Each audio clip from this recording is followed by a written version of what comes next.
देश के सबसे लोकप्रिय नेतागण के रूप में साहब उभरे हैं, इसमें किसी को कोई शक नहीं है। इस हॉल में सर करीब 250-300 लोग मौजूद हैं। उनमें से आधे गुजराती हैं, लेकिन आधे गुजरात बाहर के हैं जो खास गुजरात के स्टेट सेशन में आपको सुनना चाहते हैं। मैं पुनः आपका स्वागत करते हुए आपसे विनती करता हूं कि कृपया इनको आप संबोधन करें और उसके बाद प्रश्नोत्तरी हम रखेंगे। धन्यवाद।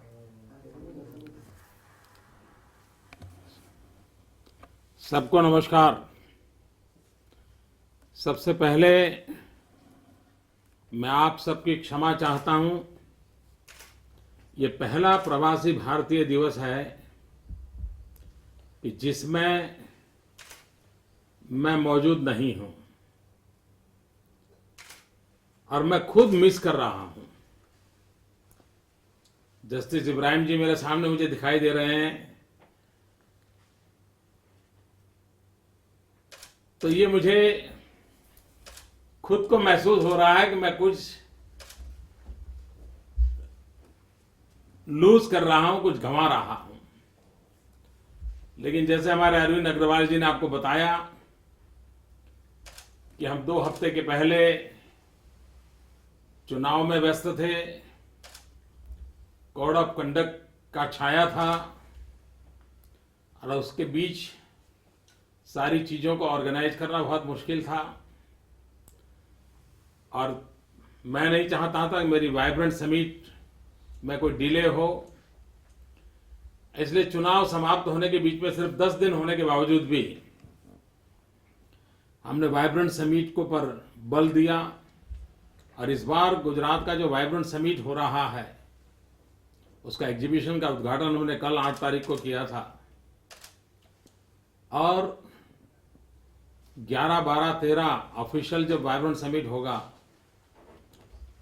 125 से अधिक इंटरनेशनल लेवल के सेमिनार हो रहे हैं।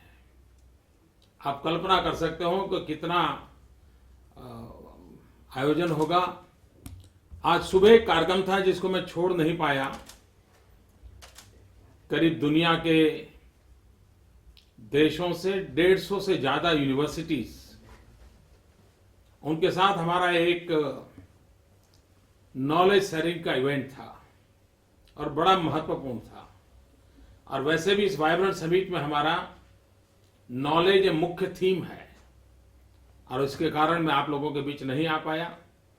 लेकिन बहुत सारे जाने माने चेहरे मैं बराबर देख पा रहा हूं। भाई अशोक मेरे सामने हैं, उधर सुधीर भाई दिख रहे हैं, तो सारे पुराने साथी, मुझे यहां से फिर एक बार सबके दर्शन का मौका मिल गया है। मैं भारत सरकार के मंत्री आदरणीय व्याला रवि जी का बहुत बहुत आभारी हूं कि मेरी अनुपस्थिति के बावजूद भी वो गुजरात के इस कार्यक्रम में आए और गुजरात की काफी उन्होंने तारीफ की, गुजरात को सराहा और उन्होंने सही बात बताई कि गुजरात एक ऐसा राज्य है जो पत्थर पे हाथ लगा दे तो सोना बना देता है। तो ये उन्होंने गुजरात की बहुत ही तारीफ की है। मैं उनका बहुत आभारी हूं और उन्होंने आकर के इस गुजरात के कार्यक्रम को जो अपनापन दिया है, इसके लिए मैं रवि जी का बहुत सविशेष रूप से आभार व्यक्त करता हूं। भाइयों बहनों, हम जानते हैं कि राजनीति में चुनाव का हार जीत का बड़ा महत्व रहता है। हमारे देश में एक माना गया था कि भाई good governance and development it's a bad politics. लोगों को लगता था नहीं नहीं भाई, उससे चुनाव जीता नहीं जाता है। लेकिन गुजरात ने बेड़ा उठाया और ये जो पॉपुलर मान्यता है, सिर्फ हिंदुस्तान की नहीं, दुनिया के कई देशों की मान्यता है। उस मान्यताओं से गुजरात के मतदाताओं ने अलग मत दिया। डेवलपमेंट एंड गुड गवर्नेंस भी अच्छी पॉलिटिक्स हो सकती है अच्छी राजनीति का हिस्सा बन सकता है, ये गुजरात के मतदाताओं ने सिद्ध कर दिया। बहुत कठिन होता है मित्रों विकास के मुद्दे पर चुनाव लड़ना, लेकिन हमने वो साहस दिखाया और मुझे खुशी इस बात की है कि गुजरात की जनता ने विकास को प्राथमिकता दी, तत्कालीन लाभों से ऊपर उठ कर करके, भावात्मक मुद्दों से ऊपर उठ कर करके 21वीं सदी में अगर हिंदुस्तान को आगे बढ़ना है तो विकास एक ही रास्ता है। हमारी समस्याओं का समाधान करना है तो विकास एक ही रास्ता है। और विकास का मतलब ये नहीं होता है कि रुपयों का ढेर होना। जीवन के हर क्षेत्र में बदलाव, पहले से कुछ अच्छा, गरीब से गरीब की भी क्वालिटी ऑफ लाइफ में चेंज कैसे ला सकते हैं। और इन चीजों पर हम जितना बल देंगे उतना सामान्य मानवी का विकास के प्रति विश्वास बढ़ेगा। और आज मुझे इस बात का आनंद है कि पिछले 11 साल से गुजरात ने जिस विकास यात्रा को चलाया है, उस विकास यात्रा को जनता ने मोहर लगा दी है। और जब जनता जनार्दन मोहर लगाती है तब हमारी जिम्मेवारी और बढ़ती है, हमारा कमिटमेंट और बढ़ता है और हमारा मन करता है कि अगर जनता इतना भरोसा करती है तो हमें और ज्यादा करना चाहिए और अच्छा करना चाहिए, जन सामान्य की भलाई के लिए करना चाहिए। और हम उस दिशा में लगे हैं। मेरे आप सबसे प्रार्थना है कि आप कोची के इस कार्यक्रम से सीधे गुजरात की ओर आइए। बहुत बड़ा एग्जीबिशन लगा है, हिंदुस्तान का सबसे बड़ा एग्जीबिशन। इस वाइब्रेंट समिट में कल ही उसका ओपनिंग हुआ है। Seeing is believing. आप देखेंगे तो आपको अंदाज आएगा कि हम जिस गुजरात को आपने कभी पहले देखा तो कहां से कहां पहुंच गया है, और आप भी उसमें किस प्रकार से हिस्सेदार बन सकते हो। और मैं चाहूंगा कि गुजरात का जो कुछ भी विकास हुआ है उसके हकदार आप भी हैं। और ये जरूरी नहीं है कि आप गुजराती हैं तभी हकदार हैं। हिंदुस्तान का कोई भी लाल मेरे गुजरात के विकास का हकदार है।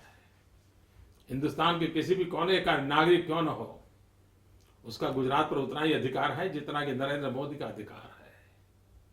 और इसलिए हम सब मिलकर के आगे बढ़ना चाहते हैं। मुझे इस बात की भी खुशी है कि गुजरात में इस बार जब चुनाव चल रहा था, विश्व भर में फैले हुए सिर्फ गुजराती समाज नहीं, विश्व भर में फैले हुए सभी भारतीय बंधु भगिनी और ऐसे परिवार जिन्होंने कभी गुजरात देखा नहीं है, वो भी मुझे लगातार आशीर्वाद दे रहे थे, हौसला बुलंद कर रहे थे, चीजों की जानकारी इकट्ठी कर रहे थे। और जहां भी जिनका परिचय था वो भी उनको बताते थे कि भले ही हम केरल में रहते हैं लेकिन हम चाहते हैं कि गुजरात में विकास की जीत होनी चाहिए। तो इसलिए मैं आज इस मंच पर से पूरे विश्व भर में फैले हुए मेरे भारतीय भाइयों बहनों का जो मुझे समर्थन मिला है, मेरा हौसला बुलंद करने के लिए उन्होंने जो योगदान दिया है, गुजरात की सही बात पहुंचाने के लिए जो उन्होंने प्रयास किया है, उन सबका मैं हृदय से अभिनंदन करता हूं, साधुवाद करता हूं, धन्यवाद करता हूं। भाइयों बहनों, हम विकास की नई ऊंचाइयों पर जाना चाहते हैं। और ये बात सही है कि पूरे विश्व में आज हिंदुस्तान सबसे युवा देश है। 65% नागरिक हिंदुस्तान के 35 साल से कम उम्र के हैं। जिस देश के पास इतना बड़ा युवा धन हो, इतनी बड़ी युवा शक्ति हो, वो देश छोटे सपने देखना गुनाह बन जाता है। हमें वो क्राइम नहीं करना है, हमें बहुत बड़े सपने देखने हैं। और हमें हमारे नई पीढ़ी को उन सपनों का मालिक बनाना है। वो सपने उनके बने ही हमने देखना है, और वे इन सपनों को साकार करने के लिए पुरुषार्थ करें, परिश्रम करें, हम उनको अवसर दें, हम एनवायरनमेंट क्रिएट करें, कानूनी बदलाव की जरूरत हो तो कानूनी बदलाव की जरूरत करें, रूल्स एंड रेगुलेशंस में चीजें बदलनी पड़े तो उसको बदले, प्रायोरिटी चेंज करनी है तो उसको हम करें, लेकिन सामान्य मानवीय की आशा आकांक्षाओं को पूर्ति करने में हमारी युवा पीढ़ी कैसे जुड़े, और गुजरात की यह प्राथमिकता है। हमारे गुजरात के युवा धन को राष्ट्र की विकास यात्रा की अग्रिम पंक्ति में हम रखना चाहते हैं। उसका सामर्थ्य, उसके सपने, उसकी ऊर्जा विकास की यात्रा में हम जोड़ना चाहते हैं। भाई बहनों, आज हिंदुस्तान ने जो कुछ भी प्रगति की है, आज हमारा कृषि क्षेत्र देख लीजिए। हमारे कृषि क्षेत्र के विकास में मैं दावे से कहता हूं हमारी माताओं बहनों का बहुत बड़ा योगदान है। हमारे देश के अंदर जो पशुपालन का काम हो रहा है वो एक प्रकार से 100% महिलाओं के द्वारा हो रहा है। ये एक बहुत बड़ा बिजनेस वो चलाती है। अगर ये सामर्थ्य हमारी माताओं बहनों को है तो हम पूरे विकास की यात्रा में उनको भागीदार क्यों न बनाएं, विमेन एम्पावरमेंट की और हम और अधिक प्रयास क्यों न करें। इस बार हमारा जो वाइब्रेंट समिट हुआ है उसमें जो एग्जीबिशन लगा है, मित्रों, मैं आज बड़े गर्व से कह सकता हूं कि पूरा पेविलियन महिलाओं के एंटरप्रेन्योरशिप को लेकर के लगाया हुआ है। और मैं कल जब देखने गया तो मैं इतना प्रसन्न था कि हमारी माताएं बहनें कितना एडवेंचरस है, कितने साहसिक हैं, कितने लंबी सोच की है और किस प्रकार से वो योजनाओं को चलाती है। इसका मतलब ये हुआ कि भारत की विकास यात्रा में हमारी 50% जनसंख्या, हमारी माताएं बहनें, अगर उनकी शक्ति जुड़ जाएगी तो हम विकास को कितनी नई ऊंचाइयों को पार कर लेंगे। भाइयों बहनों, कृषि एक ऐसा क्षेत्र है, भारत में अगर हम प्लानिंग से चले, हमारे संसाधनों का भरपूर उपयोग करें, हम आधुनिकता को स्वीकार करें, परंपरागत कृषि के साथ आधुनिक विज्ञान और टेक्नोलॉजी को हम जोड़ें, पर ड्रॉप मोर क्रॉप, ये अगर सूत्र लेकर के आगे बढ़े तो मित्रों, भारत वो उर्वरा भूमि है। हमारा किसान, जिसको लाल बहादुर शास्त्री ने कहा था जय जवान जय किसान, उसके पहले हिंदुस्तान PL 480 गेहूं दुनिया से लाकर के हम अपने नागरिकों का पेट भरते थे। हमें अमेरिका से लाल कलर के गेहूं लाने पड़ते थे और सरकार की सारी मशीनरी का एक काम होता था कि पोर्ट पर गेहूं पहुंचे कि नहीं पहुंचे, पहुंचे तो डिलीवरी हुई कि नहीं हुई, डिस्ट्रिक्ट तक, गांव तक पहुंचे कि नहीं पहुंचे, पूरी सरकार की शक्ति उसमें लगती थी। आज से 50 साल पहले, 40 साल पहले लाल बहादुर शास्त्री ने कहा कि स्थिति से बाहर आना चाहिए। उन्होंने नारा दिया जय जवान जय किसान, और यही मेरे हिंदुस्तान के किसानों ने इतना बड़ी मात्रा में अन्न उत्पादन किया, अन्न के भंडार भर दिए, और आज हिंदुस्तान को बाहर से अन्न मंगवाने की नौबत नहीं आती है। मित्रों, ये सामर्थ्य हमारे लोगों में है। अगर सही नेतृत्व मिले, सही व्यवस्थाएं मिले तो परिवर्तन ला सकते हैं। क्या हम हिंदुस्तान के किसानों के मन में एक बात भर सकते हैं कि क्या हम दुनिया के गरीब देशों का पेट भरने का सामर्थ्य रख सकते हैं? दुनिया की आवश्यकता का अन्न उत्पादन हम कर सकते हैं? हम स्वयं ही विश्व का पेट भरने का सामर्थ्य लेकर के हमारे कृषि क्षेत्र का विकास कर सकते हैं? ये बड़े बड़े सपने अगर हम देखेंगे तो वो भी संभव है और हम उसको कर सकते हैं। मित्रों, मुझे स्मरण है हमारे गुजरात के अंदर पानी की बहुत कमी रहती थी। अगर बारिश हुई तब मुश्किल से हमें पानी मिलता था। हमारे पास तो नदियां भी नहीं है, नर्मदा नदी है, तापी नदी है, 365 दिन बहने वाली नदियां भी नहीं है। लेकिन हमने जल संचय का अभियान चलाया, हमारे किसानों ने मदद की, हम टेक्नोलॉजी को लाए, आधुनिकता को लाए, विज्ञान को लाए, सॉइल टेस्ट तक हम आगे बढ़े। और हिंदुस्तान का एग्रीकल्चर ग्रोथ 3% के आगे नहीं जा रहा है। गुजरात का एग्रीकल्चर ग्रोथ पिछले पूरे एक दशक, पूरे डेकेड 10% से आगे गया है। हमारे किसानों को कितना फायदा हुआ है, गांव को कितना फायदा हुआ है। गांव का किसान अगर सुखी होगा तो गांव की इकोनॉमी बढ़ेगी, और गांव की अगर खरीद शक्ति बढ़ती है तो पूरा राज्य विकास की नई ऊंचाइयों को प्राप्त कर सकता है।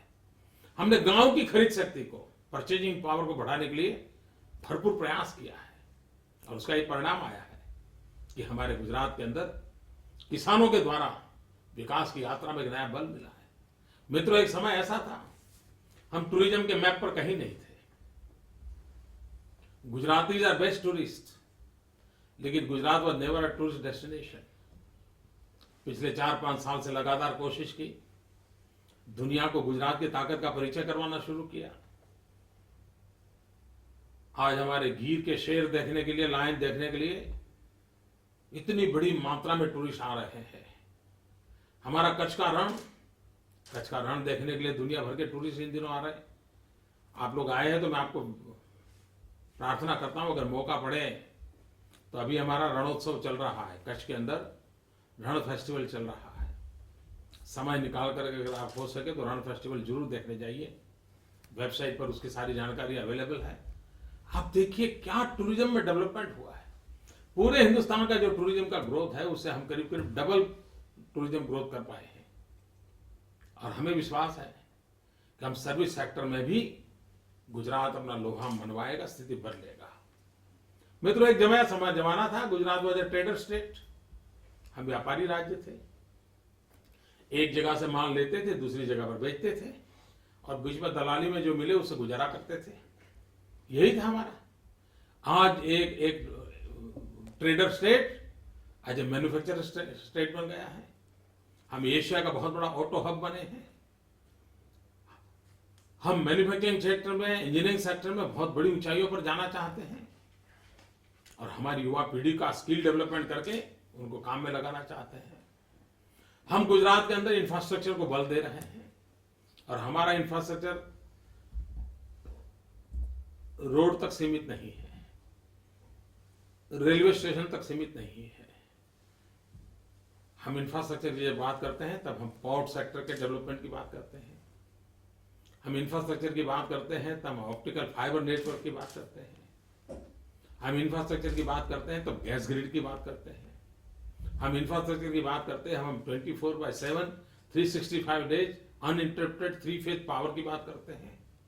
यानी हम इंफ्रास्ट्रक्चर के उस नई ऊंचाई और नए मॉडल की और नई आकांक्षाओं की पूर्ति के लिए करना चाहते हैं। हम वो रूटीन पुराने जमाने के रोड कितने हैं, कैसे हैं, वहां तक सीमित रह करके काम करने वाले राज्य नहीं है।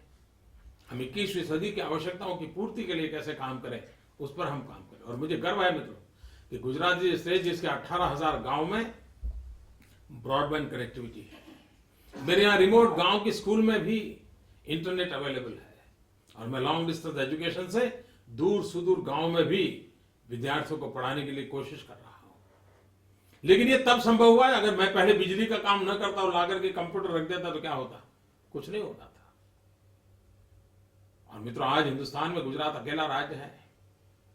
भाइयों बहनों, हम अभी एक टेक्सटाइल पॉलिसी लाए हैं। हम चाहते हैं कि हमारे किसान जो पैदावार करता है उसको वैल्यू एडिशन मिलना चाहिए। हम कॉटन ग्रोअर स्टेट बने हैं। 2001-2 में हमारे यहाँ कॉटन प्रोडक्शन 23 लाख बेल्स था। आज it is 1 crore 23 lakh bales. Can you imagine? 1 crore 23 lakh गांठ कपास पैदा करता है मेरा गुजरात और कपास एक्सपोर्ट करता है। लेकिन कभी कभी एक्सपोर्ट पॉलिसी बदलते रहने के कारण मेरे किसान को नुकसान हो जाता है, तो हम इस बार टेक्सटाइल पॉलिसी लाए हैं। और मैं आपको भी आग्रह करता हूं, अगर आप बिजनेस की दुनिया में जाना चाहते हैं तो टेक्सटाइल पॉलिसी का अध्ययन कीजिए। और हमारा यहाँ जो कॉटन पैदा होता है उसी के साथ जोड़ करके टेक्सटाइल पॉलिसी ऐसी लाए हैं कि रेडीमेड गारमेंट तक की सारी एक चेन बने और दुनिया के बाजार में हमारा रेडीमेड गारमेंट एक्सपोर्ट हो, उस दिशा में हम काम कर रहे हैं। और इसलिए भाइयों बहनों, सारे हिंदुस्तान का ध्यान गया है गुजरात के टेक्सटाइल पॉलिसी पर। हिंदुस्तान के कई राज्य जहाँ टेक्सटाइल की दुनिया में अपना लोहा था, वो आज गुजरात की ओर मोड़ रहे हैं। और उसका एक कारण है हमारे टेक्सटाइल पॉलिसी, दूसरा कारण है पावर की अवेलेबिलिटी, तीसरा कारण है मैन पावर। मित्रों, हमें इस बात का गर्व है कि गुजरात के अंदर पीसफुल लेबर का माहौल है, जीरो बैंडेड लॉज है, न कोई स्ट्राइक नहीं है, कोई तूफान दंगे फिसाद कुछ नहीं है। एक प्यार से लोग मजदूरी करते हैं, मजदूर उनको अपनी रोजी रोटी के लिए जो अधिकार का है उसको मिलता है। पूरी फैक्ट्री में पारिवारिक वातावरण है और ये जीरो मैंडेट लॉस के कारण एक नया कल्चर हम प्रस्तावित कर पाए हैं। विकास के लिए जितनी भी बातें आवश्यक है उस पर हमने बल दिया है। हम स्किल डेवलपमेंट पर बल दे रहे हैं। हम चाहते हैं कि हमारा हर नौजवान उत्पादन का हिस्सेदार बनना चाहिए। उसके भुजाओं में जो सामर्थ्य है उन सामर्थ्य का उपयोग होना चाहिए। तो मित्रों, गुजरात के विकास की गाथा बहुत लंबी है, मैं आपको अधिक समय लेना नहीं चाहता हूं। लेकिन अभी जब आप रवि जी को एक सवाल पूछ रहे थे, उसमें ये पूछ रहे थे कि भाई अगला प्रवासी दिवस का फंक्शन गुजरात में हो तो कैसा, आपकी तरफ से सुझाव आया। जो लोग आप में से जयपुर थे उनको मालूम होगा कि मैंने जयपुर में कहा था कि 2015 महात्मा गांधी को हिंदुस्तान लौट करके आने की शताब्दी का वर्ष है। 2015 गांधी पहली बार जब आए थे वापिस अफ्रीका से, उसको 100 साल हो रहे हैं 2015 में। तो मैंने भारत सरकार को रिक्वेस्ट की है कि 2015 की उस शताब्दी को मनाने का कार्यक्रम का अवसर गुजरात को दिया जाए।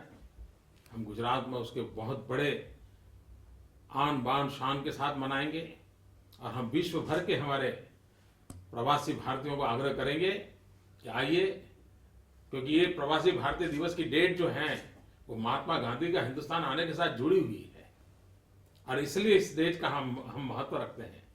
तो हम 2015 में अगर भारत सरकार अनुमति देगी तो जरूर हम गुजरात में आप सबको निमंत्रण देते हैं और मुझे विश्वास है कि आप लोग गुजरात आना जरूर पसंद करेंगे। गुजरात की हॉस्पिटैलिटी का आनंद आपको भी मिलेगा। लेकिन आप 2015 में जरूर आए, लेकिन उसके पहले एक ट्रायल लेने के लिए भी अभी आ जाइए। अभी हमारे vibrant Gujarat global investor summit का हिस्सा बन जाइए, उसको जरा देखिए, फील गुजरात। तो मित्रों, मैं आपका बहुत बहुत आभारी हूं और फिर एक बार मैं कहता हूं, आपसे मिलने का मेरा मन हमेशा करता है, आपसे सुनने का, बातें करने का अवसर मिलता है, लेकिन इस बार वो मैं मौका ले नहीं पाया। तो टेक्नोलॉजी की मदद से भी आपके दर्शन कर पाया। आपके और रवि जी के भाषण को भी मैंने सुना, आपके सवालों को भी सुना है और मुझे विश्वास है कि हम सब मिलकर के ये अपनी भारत माता 21वीं सदी का नेतृत्व कैसा करें, अपने अपने राज्य में हम अपना काम कितने अच्छे ढंग से करें, हमारी जिम्मेवारियों को हम अच्छे ढंग से कैसे निभाएं और सबका मिलाकर के जो प्रयास हो उससे हमारा देश कैसे महान बने, उस दिशा में हम प्रयास करते रहेंगे। मैं फिर एक बार आप सबका बहुत बहुत आभारी हूं। आपने गुजरात के इस इवेंट में आए,